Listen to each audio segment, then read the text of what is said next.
Dans cette vidéo, je vais vous montrer comment monter des courroies striées élastiques sur un moteur à l'aide de nos outils Unitool Elast et Toolbox F01.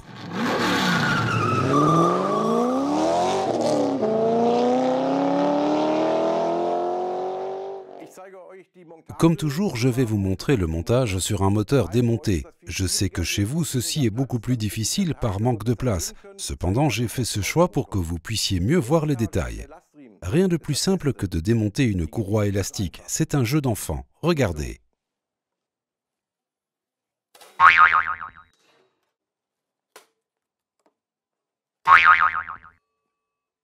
C'était la partie facile. Maintenant, les choses se compliquent. Pour le montage des courroies élastiques, je vous recommande d'utiliser des outils spéciaux. Nous avons ici une Ford qui a deux courroies élastiques. C'est pourquoi nous avons deux outils. Je commence avec notre outil F01.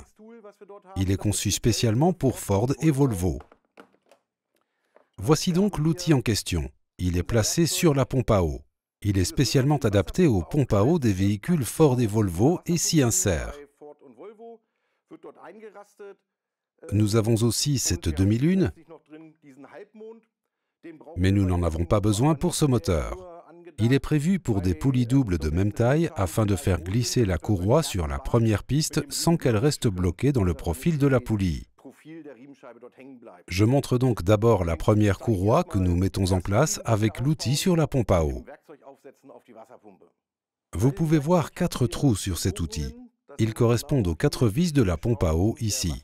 On peut donc le mettre immédiatement en place, puis il y a cet étrier avec un crochet à l'arrière.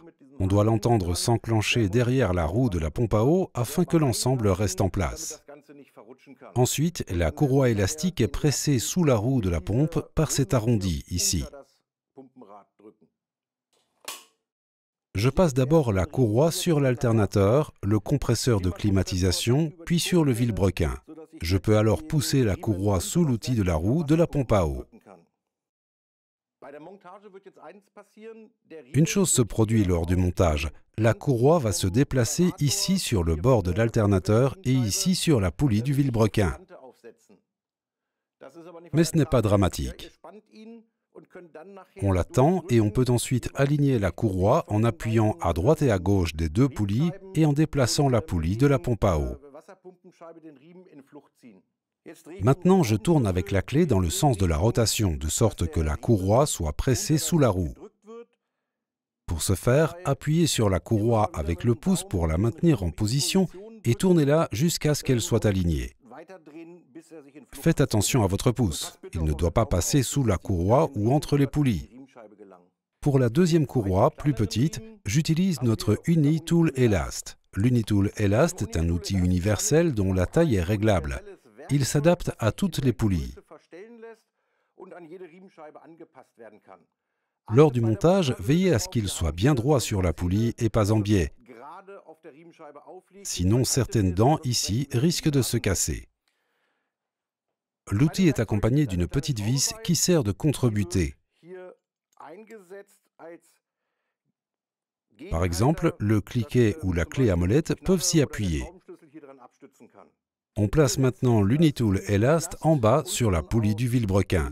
Veillez à ce qu'il soit bien à plat et pas de travers. Placez ensuite la petite courroie élastique d'abord sur la pompe, puis sur la roue du vilebrequin en bas. Ensuite, vous pouvez commencer à la tendre à l'aide d'un outil.